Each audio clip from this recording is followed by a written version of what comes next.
What's up, Wizards? It's time for Rule Zero, the show that helps you prepare for the best game of Commander. I'm Taylor. And I'm Shawn. We're here to help you cultivate a great playgroup, great decks, and an openness to outside-the-box variants and homebrew rules. So, Taylor, what's something that has blown your mind this week? At F&M this week, I got to play my Galta deck. It's just a big green deck. I'm trying to put out big, massive creatures and swing for the win. I got to hit a new card that I put in there. I got to play the Emergent Woodworm, which is out of the March of the Machine Commander precons. It's a 7-drop that has backup 3. And whenever this creature attacks, look at the top X cards of your library, where X is its power. You may put a permanent card with mana value X or less from among them onto the battlefield. After playing God Eternal Ronus and Zopandrel, I got to double Galta's power twice to get it up to 60 after the backup 3 counters. I bet your opponents love that. Well, the easiest thing to do was to pick up my whole deck and just look through it and find my favorite creature and put it on the battlefield. It was sick. That it was sounds awesome. Yeah. Heck yeah. Galta's living the dream. This week's not about me. It's about a new deck. Not? Okay. It's about a new deck that you've got. Sarkhan Aflame. Absolutely. I am a dragon aficionado, like many Magic players. I have a dragon skin deck box. I have Whistler's Mother with a dragon on it as the sleeves. I just love big, dumb, beat you in the face cards. So Sarkhan Aflame is not a card that a lot of dragon players play. In fact, the Dragon, which you've probably seen at some EDH tables, is number 2 of all-time decks. Yeah. And then you've got Miriam, Sentinel Worm, at number 5. Incredibly powerful. I used to have a Miriam deck. It's clearly a popular tribe, but Sarkhan, however, at number 1068 as of the recording of this podcast, I wanted to highlight something that felt super fun and flavorful because I love Sarkhan and his backstory. He is like the master of dragons. He becomes dragons on a lot of cards at the helm of a deck that goes at dragons from a slightly different angle. He goes at it from an angle of like haste, a little bit of chaos, as in like your opponents may not have any idea what's coming, and he makes a lot of dragons that have attack effects a lot better because he becomes them and gives them haste, so to speak. So it makes a lot of dragons that people don't play in other decks reasonable. Yeah, let's read that card so we know what's going on with it. Totally. Sarkhan Aflame. It is 1, a blue, and a red. Legendary creature, human shaman. Dragon spells you cast cost 1 less. Whenever a dragon enters the battlefield under your control, you may have Sarkhan Aflame become a copy of it until the end of turn, except its name is Sarkhan Aflame, and it's legendary in addition to its other types. It is a 2/4 also. You cast a big creature, whatever dragon you cast, Sarkhan can become that dragon. Even if it's legendary, which is important, and it won't legend rule itself out. That's pretty sweet. It is. And as you'll see in this deck tech that we're talking about here, there's a lot of interesting synergies and combos that you can start to play and just kind of wow and amaze yourself, if not your friends who are kind of shying away and scared that you're overloading the board. Right, with a bunch of dragons and getting it gets out of hand really quick. Yeah. So, talk about getting out of hand. The way that I would go about this, and I'm curious to see what you would do, is I would put in cards like Saheeli, the Sun's Brilliance, that can create a new copy of that dragon. And I think it gives a good alternative to Sarkhan. So if Sarkhan gets hated out, then you can play Saheeli, which is a blue and a red. It's got an activated ability. Pay a blue and a red, tap it, create a token that's a copy of another target creature or artifact you control, except it's an artifact in addition to its other types. It gains haste. You sack it at the beginning of the next end step. It's a 2/2 that can help get you those extra ETB effects, or like I said, if Sarkhan gets hated out, I would want another way to help give that pseudo haste like you were talking about. I love that she's cheap. I would totally add this to the deck. I'm a big fan of hitting the board early. So if I can go turn 2 Saheeli, turn 3 Sarkhan, that will totally float my boat. Because then I've got 2 super dangerous effects for every dragon that comes out afterwards. And her activated ability is just a blue and a red tap to create a token of the biggest monster on the table, which is fantastic. Yeah, another way that I would go about it is to put in effects like Sneak Attack or the new Perforos, where you can put a creature from your hand onto the battlefield. Sarkhan can become a copy of it. And so if you get your favorite dragon in your hand, drop it right away, get the extra ETB, get the attacks from both Sarkhan and that creature. Yeah, you've got to sacrifice at the end of combat, but maybe there's a way that those dragons can help draw and refill your hand. I don't know. What do you think about sneak attack effects? Loving it, because one thing I also love is outside the box plays, and you know what you can do with sneak attack is you can play it when it's not your turn. Oh. So I can put out an 8/8 ancient bronze dragon or whatever kind of dragon, and then Sarkhan might become it if I'm on the defensive side, and all of a sudden I'm blocking with 2 8/8s versus whatever they thought I had, which is just a 2/4. I also love that the art from this, whatever this is, Double Masters or something like that, or Dominaria Remastered, right, has a giant lazy dragon on the front. So it has to go in for that reason alone. But you built it with some other things in mind. I'm curious, what are some of the cards that you put in this deck that you think really help to take it to that next level or create a unique play style? I know you like to play unique decks. What have you found to be so successful? Well, one of my pet cards, and it's only become this way since playing a lot of Brawl on Arena, has been Mana Form Hellkite. So this 2 mana, 2 red, 4/4 flying dragon says, whenever you cast a non-creature spell, create an XX red dragon illusion creature with flying and haste, where X is the amount of mana spent to cast that spell. Exile the token at the beginning of the next end step. So what I like to do is I like to put out Mana Form Hellkite when I have plenty of extra mana on backup, whether it's through treasures or maybe I have some delve effect spells like Treasure Cruise. So if I can get 2 Mana Form Hellkites on the battlefield, not only is that 2 4/4 dragons already, which is a little scary, but then you've got, say, a Dig Through Time that you cast, which is an 8 mana spell. Now you're making 2 8/8 red dragons with haste for a very little amount of mana. And even if you're making just 1/1s and 2/2s, you're brainstorming, pondering, whatever, like those add up. And you're swinging 10 little guys before you even realize it. And they have flying. And I've realized that, at least at our game shop and our play group, flyers are the key to victory. If you've got flyers that can go over the top that people can't block, you're going to be able to chip in for that damage. And so, sure, you brainstorm, you ponder, and you get in with a 1/1 here and a 1/1 there. Mm-hmm. But then later in the game, you're doing that dig through time, and now that 1/1 turns into an 8/8. That seems like a pretty outstanding play to get to line up if you can get that Mana Form Hellkite out. I think it's universal, too. Obviously, we've listened to other podcasts like Command Zone and whatnot, even on their shows, where they're all very professional Magic players, so to speak. They play this format for a living. They talk about how flyers are just so good in their metas. And they see the world. So I'm assuming that flyers are just good in every meta, which is another reason you should play dragons. Because guess what? There's very few dragons that don't fly. And that means you're always hitting for a lot of damage. Yeah, absolutely. I love my decks that can make tokens that are flyers. They're great blockers. This next card that you have down is another pet card of mine, and I'm trying to find more decks to put it in and justify it.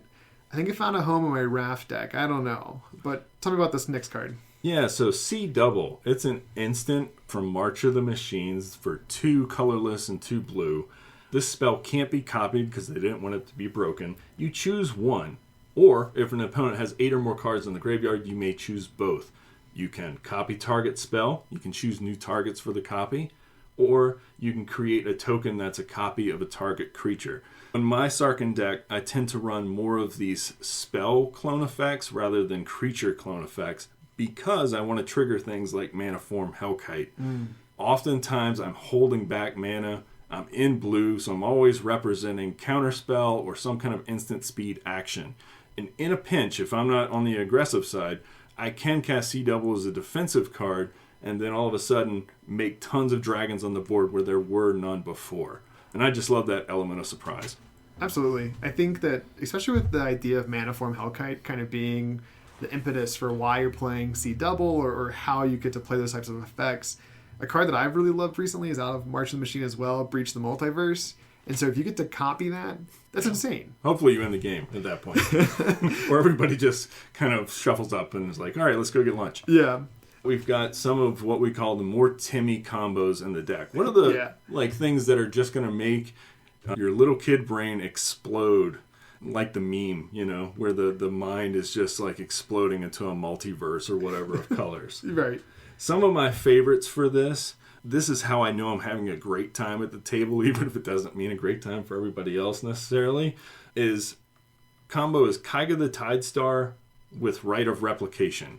Now, Rite of Replication's a great card. It's 2 and 2 blue, kicker 5, create a token that's a copy of target creature. If this spell is kicked, create 5 of those tokens instead.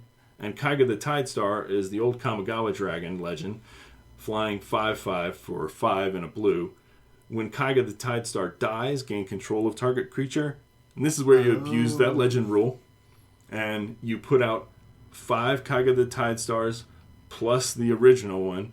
5 of those copies are going to get sacked, which means you're going to steal 5 of the best creatures on the battlefield permanently.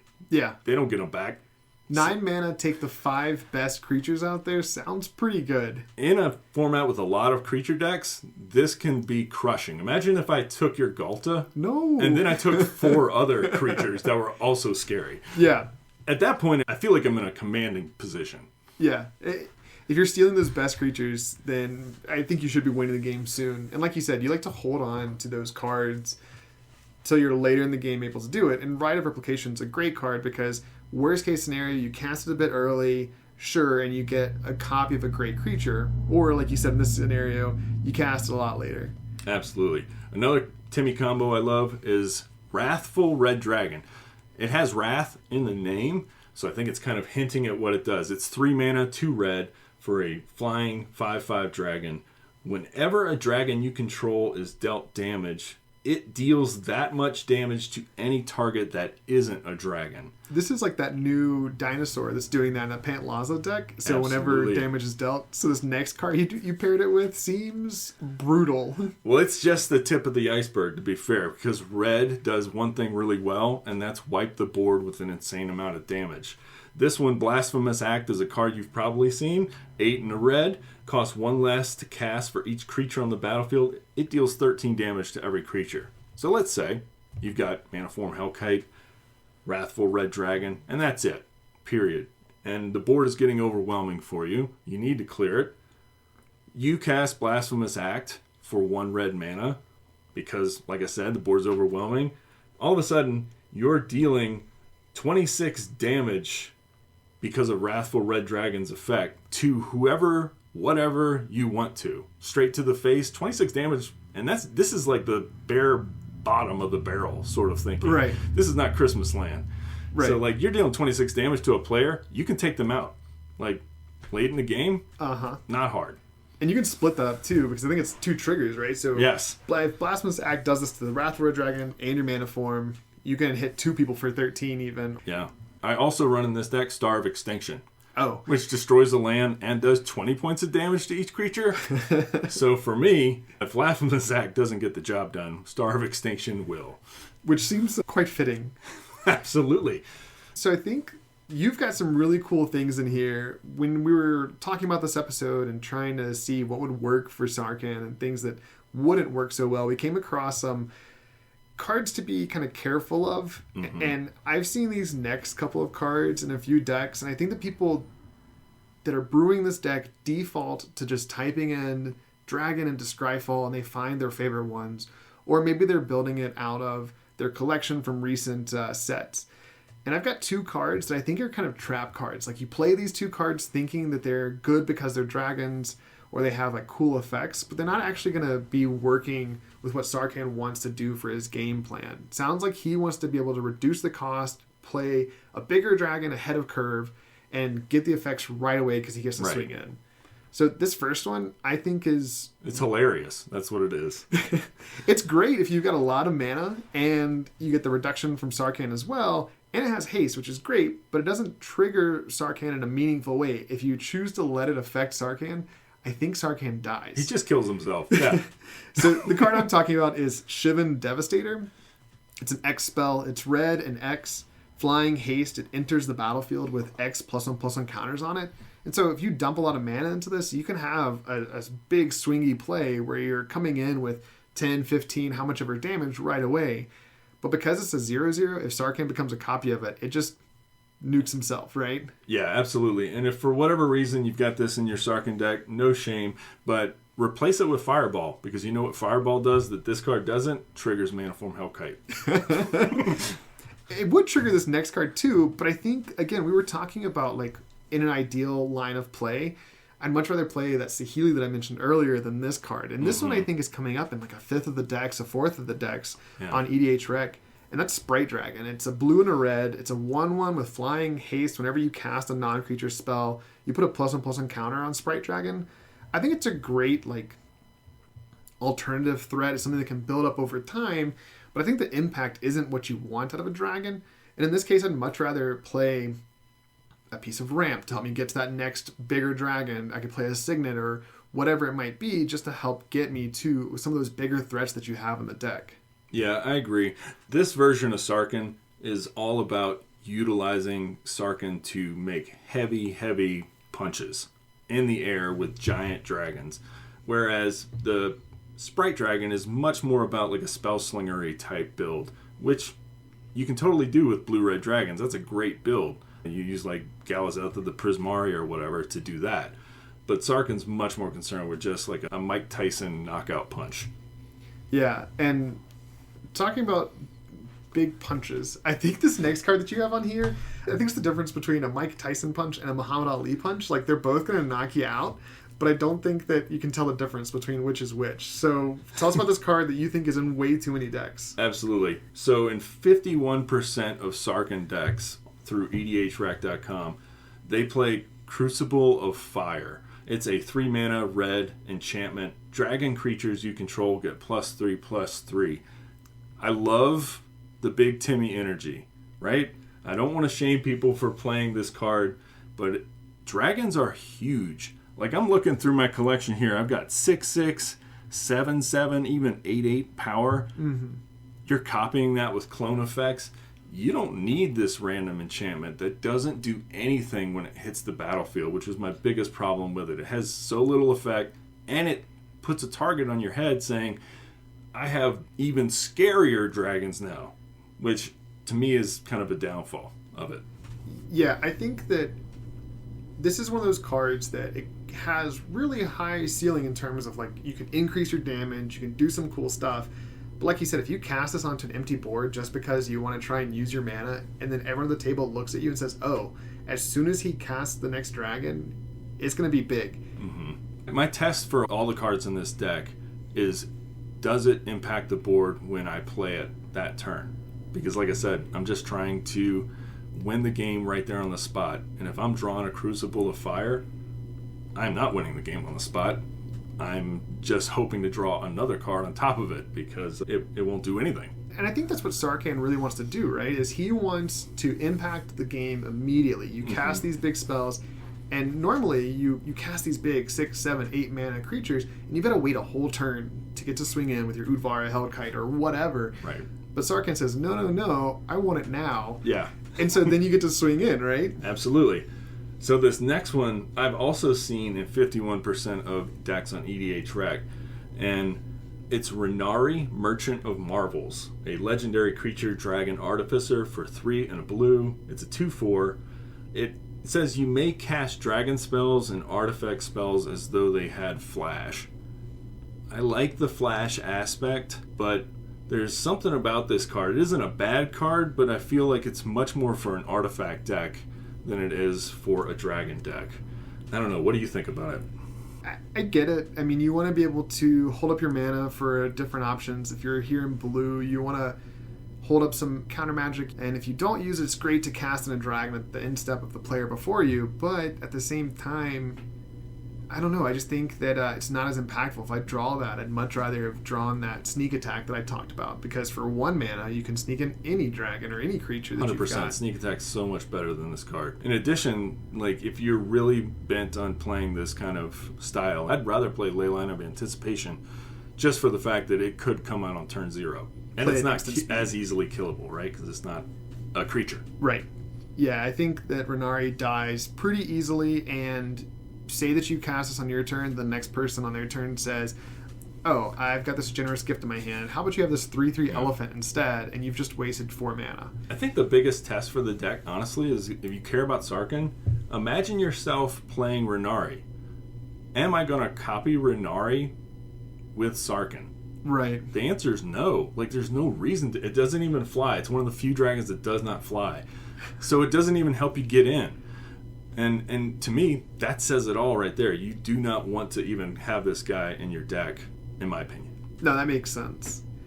So up next, we've got some card combinations that we think are some important cards to play, maybe some hidden gems, things like that. And I've got listed on here one of my favorite cards of all time, and it's Feldon of the Third Path. So it's red, and one colorless.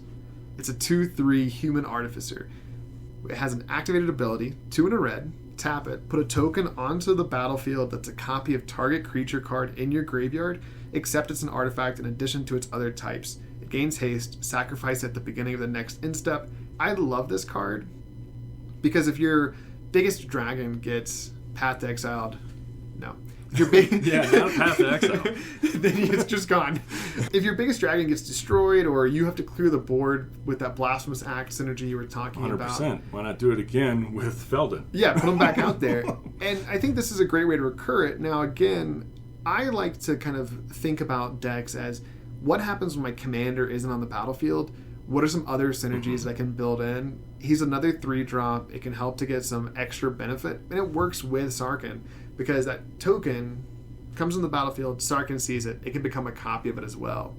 Absolutely. I think that's a great pick, in part because the activation cost is so low. It's a cheap creature on the battlefield, and it does give you this necessary recursion. You are going to get board wiped, I'm sure, in a dragon deck. We're not running a whole bunch of counter spells just because I don't want to sit back and just counter things randomly. I want to be more aggressive and action-oriented with this deck. Yeah. And that's where the card that I think pairs well with this is Spellbound Dragon from Shards of Alara. It's red, blue, and 3 mana, flying. Whenever Spellbound Dragon attacks or Sarkhan, draw a card, then discard a card. Spellbound Dragon gets +X/+0 until end of turn, where X is that discarded card's converted mana cost. And so if you have Sarkhan swinging in and you pitch your biggest dragon, it might be enough to be commander damage. And then if you've got Feldon on the field, you can just create a copy of that on a later turn to knock out the next person. That's an element of Sarkhan that people forget sometimes, I think. Even myself, in playing it, that when it becomes an 8/8, it's still Sarkhan's Soul of Flame. And that means it's hitting for 8 commander damage. Right. You see it on the battlefield, you think, oh, that's just 2 power. And then out of nowhere, oh, no, it's swinging in for 8, 10, 12, whatever. Right. No, I think this is a really fun one. And I love anything that lets me draw and discard a card. Because I actually run a Smuggler's Copter in this deck, too, just to have that effect. Turn 2 Smuggler's Copter, turn 3 Sarkhan, just because I want to filter. Yeah. Because sometimes you don't need that particular card, or you want to get rid of your Renari, but you're not playing Renari, so you don't need to worry about getting rid of it. Yeah. So what about you? You've got some hidden gems in here. One of these I really like. One of these we already kind of talked about a little bit, Dig Through Time. It might seem like you are not going to be able to have enough cards to exile from your graveyard. I disagree. I find that people constantly try to get rid of your dragons. And so if for whatever reason you don't have Feldon or some more recursion out, you're just trying to dig for your best dragons off the top of the library, and Dig Through Time is one of the best cards to do it. And I just love the fact that it really pumps Manaform Hellkite. It was one of the inspirations for the deck in the first place. Next up is a card that everybody and their mama should run. It's called Bolt Bin. If you don't know about it, this is my favorite one. It's amazing. 3 colorless and a red for an instant. This spell costs 3 less to cast if you control a creature with power 4 or greater. Sarkhan itself is not 4 or greater, but every single dragon you have in the deck is. Then with this instant speed spell, you can change the target of a target spell or ability, which is great for like a planeswalker. Yeah. That might be trying to get you with a single target. I think this card's amazing. It's a very budget-friendly version of Deflecting Swat, which is a much more expensive kind of card that does a similar thing. So. Yeah, and we've got some kind of house rules that we follow, and you've made this deck to fit those house rules. I have. And we call it our Rule 7. You gotta have an actual 7 power level deck, and so we don't play certain cards, and we don't play Deflecting Swat. We don't play any of the free spells, basically. Right, and so Bolt Bin's a way that you still have to pay for it, but it's a great just effect. One red. Yeah, it's not that bad. No. And in a pinch, honestly, you can pay 4. Because like I said, you do play a lot of sort of things like C double. So you're holding up 4 mana anyway. So worst case scenario, somebody's trying to kill your Sarkhan the 5th time and you just don't have the mana to cast them again. Yeah, guess what? Your guy dies now.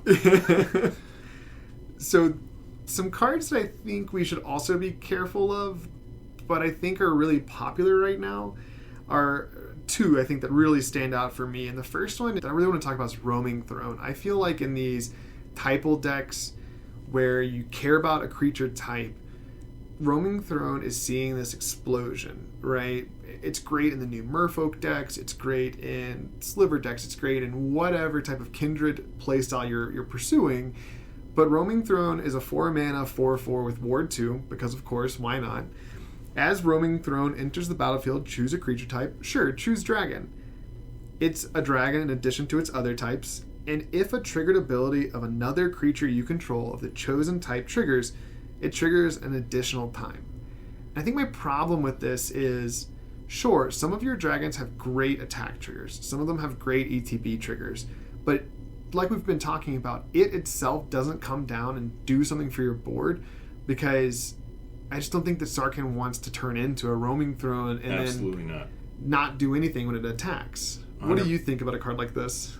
I mean, it's a super powerful card. I tend to fall on the politics side of EDH2, so I'm consistently and hyper aware of cards that paint me as a target. I'm already playing a dragon deck, which is a little scary.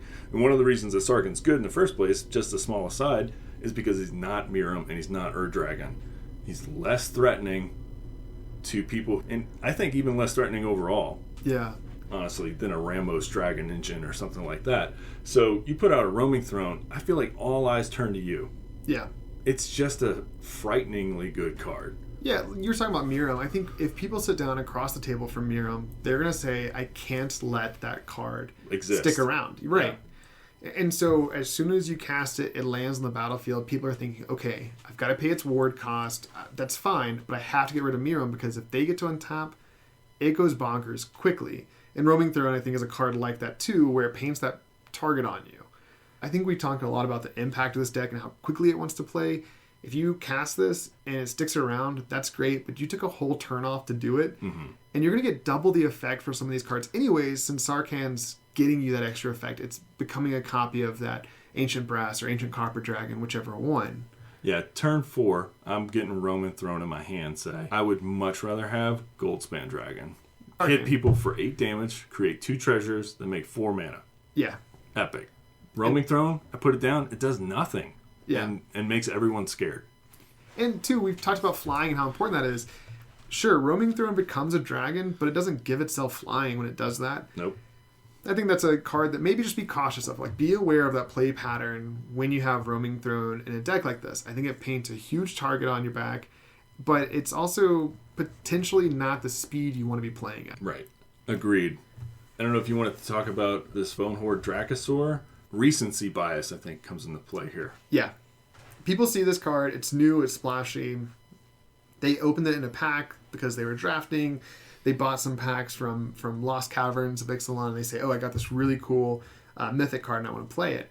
It's red, and 3. It's a dinosaur dragon, flying, first strike. At the beginning of your upkeep, exile the top 2 cards of your library. You may play them this turn. If you exile a land card this way, create a 3/1 red dinosaur creature token. If you exile a non-land card this way, create a treasure token. Okay, this is great. I think it gives you some card advantage that you might need. You might find yourself wanting to play some cards from exile. You might have emptied out your hand somehow. I love that. I think that the problem is it doesn't do anything for Sarkhan the turn it comes in. I'm sensing a theme here. I think that with Sarkhan, because your ideal pattern is to get to attack with Sarkhan as soon as you cast your big dragon. Sure, you now have a flying 5/5 with first strike out of Sarkhan, but you don't get that ability at all, because Sarkhan's going to stop being the copy of Bone Horde, comes back to your turn, and sure, the original Bone Horde does trigger and it activates its ability, but it's not going to do anything the turn it comes down. And I think in blue, you have enough card draw that you should be able to find a way to fill your hand consistently versus having to play this kind of impulse draw style that red has here out of Bone Horde. And again, you just mentioned Goldspan Dragon. I'd much rather be manufacturing treasure tokens out of Goldspan than out of Bone Horde. Last thing I want to mention about this card, very important though, because we haven't mentioned this card, Dragon Tempest, 1 and a red for an enchantment. Oh yeah. It says whenever, the second half of the text, the important part for this point, whenever a dragon enters the battlefield under your control, it deals X damage to target creature or player, where X is the number of dragons you control. You know what kind of tokens Bone Horde Dragosaur makes? Dinosaur token. Dinosaur tokens. It's not going to help you with any of the dragon synergies. And there are more than one dragon synergy in the full deck list, such as Invasion of Tarkir. I think somebody gave you a copy of Invasion of Tarkir for this deck. Foiling one. It's amazing. I'm very thankful and excited about it. No, it's great. I think it's a good card to mention. It's a red and 1. Is that right?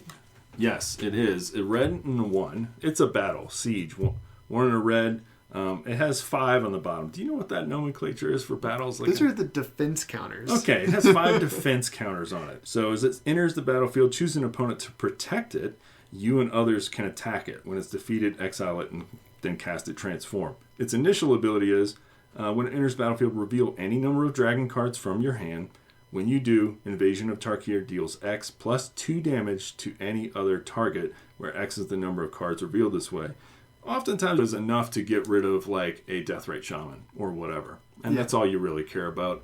Because the backside, when you flip it with 5, this is where dragons having flying is amazing. Because you could literally give it to somebody and then swing in right away and absolutely knock it out. One dragon could flip this thing. It flips into Defiant Thundermaw, a 4/4 flying trample dragon.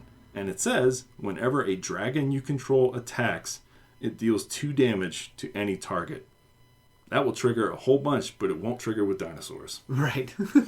That seems pretty good, just to help knock those little flyers out, because Birds of Paradise, Gilded Goose, sure, they're great flyers in the early game, but they're going to die really quickly to something like this, or you can even hit it with the front side and clear the way to make sure that you get that full damage through. That's a good point. You definitely want to kill their Birds of Paradise. This is a Bolt the Bird deck, because that bird is going to somehow block an Utvara Hellkite, and we don't know how that physically happens. But it's magic. We can suspend our disbelief for just a moment. Sure. And you've got a card to be weary of. What you got? Sarkhan's Unsealing. It has the Sarkhan on it. It's 3 and a red, enchantment for red. Whenever you cast a creature spell with power 4, 5, or 6, Sarkhan's Unsealing deals 4 damage to any target. Whenever you cast a creature spell with power 7 or greater, it deals 4 damage to each opponent and each creature and planeswalker they control. Like, this is another one of those Crucible of Fire type cards for me. Comes down, does nothing. It's a 4-mana enchantment that looks really scary. And I've got to go a whole turn before I can start to really activate this thing. And the first ability for 4, 5, or 6, which is a majority of your dragons, isn't even that much. It's like 4 extra damage to any target. I'd much rather have another 4-mana spell in my deck. I don't care what it is that can have more impact in a moment's notice. Another 4, 5, or 6 spell can probably do at least 4 damage, either through attacking or off of your Dragon Tempest, ETBs, things like that. Like, you've got other opportunities to do a whole bunch of dragon damage other than Sarkhan's Unsealing. It seems like a worse Blasphemous Act to me. Like, I think people have Warstorm Surge on the brain. I saw that in some of the Sarkhan decks, and they're like, well, I have big creatures. Let me put down an enchantment that lets me Warstorm Surge. I think the secret to Warstorm Surge is actually you're doing it in token decks. Yeah. Where you're creating, like, I create 20 tokens with all in my once. Anointed Procession or whatever. Yeah. And this is in 17% of Sarkhan Soul of Flame decks currently. Flavor-wise, on point. If that's your goal, amen. But in playtesting it, I've found it to be bad. And I really love the card. In fact, it was one of the things that inspired my Miram Dragon deck in the first place, was that I just loved it in Historic Brawl.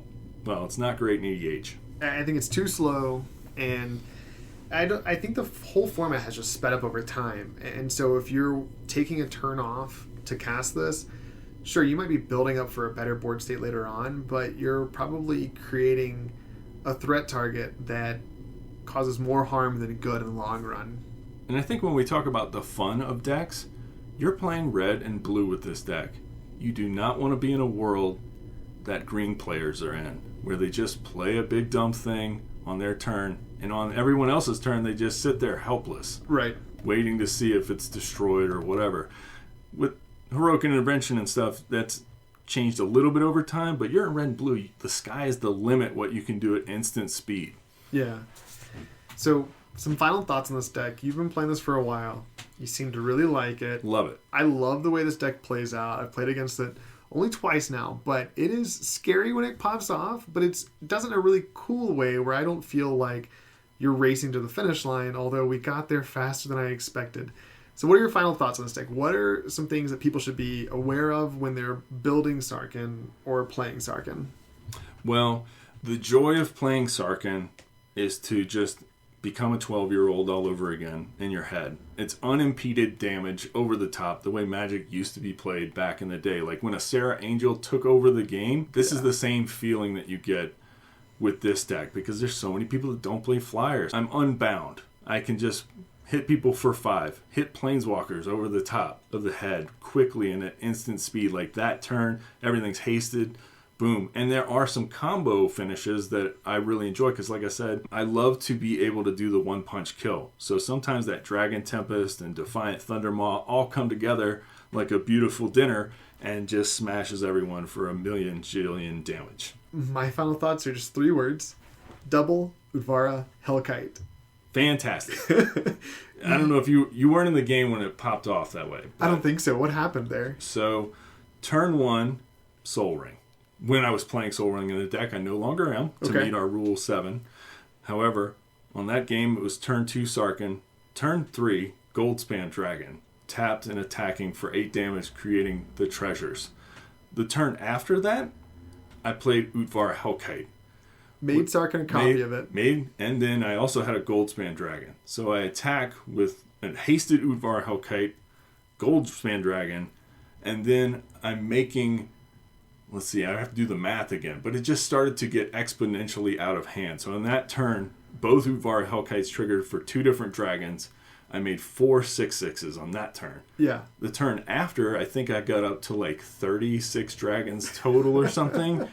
And it's just turn 5 in the game. Yeah. At that point, it was just over. People were digging for board wipes, but they just didn't have them. Right.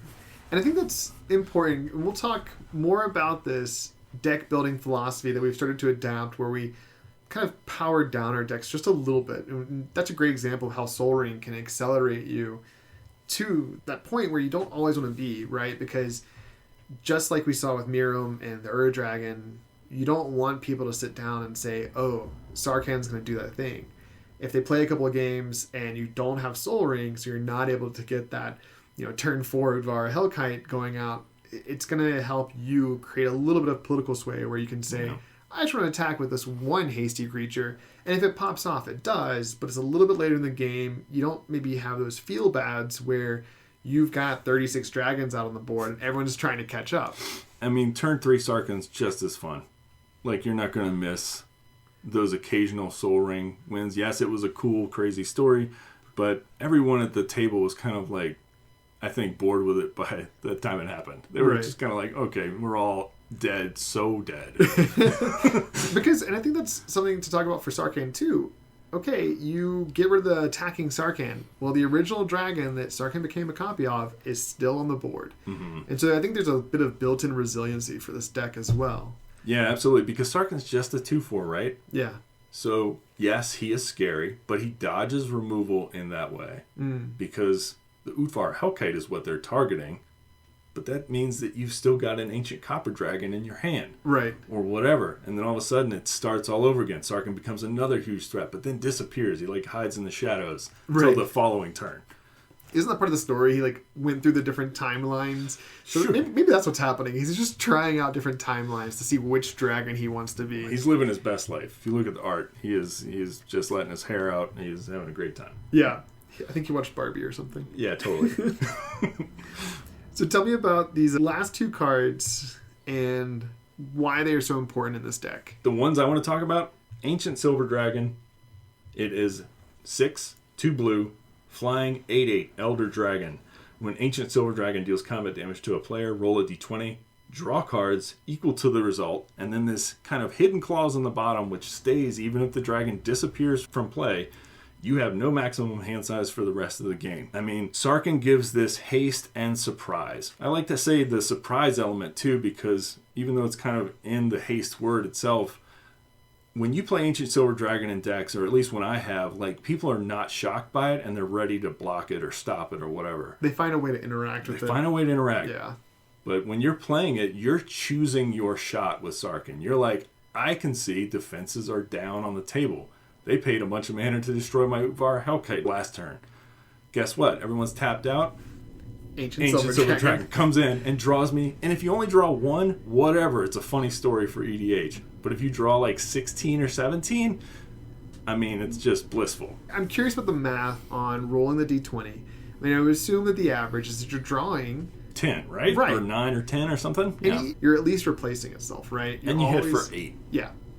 and if it's Sarkhan, that's 8 commander damage. And so I think that's another way to go about this. It's like a weird alternative reality to Voltron, because Sarkhan's turning into all these dragons and he can knock out a player or two, and then whoever's left over, you have these other dragons on the board. And the only other card was Goldspan Dragon, but we talked about that at length, about how thrilling it is to play Sarkhan, who then reduces the cost of Goldspan Dragon, so they are a natural curve together. Yeah. They are best friends. That's a great one, because it has haste already, so yeah, swinging They're in for both 8. swinging in. Yeah. And your treasures get doubled up. Yeah, absolutely. Thank y'all so much for listening to this deck tech in this first episode. We're the Weekend Wizards. Feel free to follow us on Twitter at Rule0Podcast, or send us an email at rule0podcast@gmail.com. That's rule, the number 0, podcast. In Magic, there's no problem that a Rule 0 conversation cannot solve.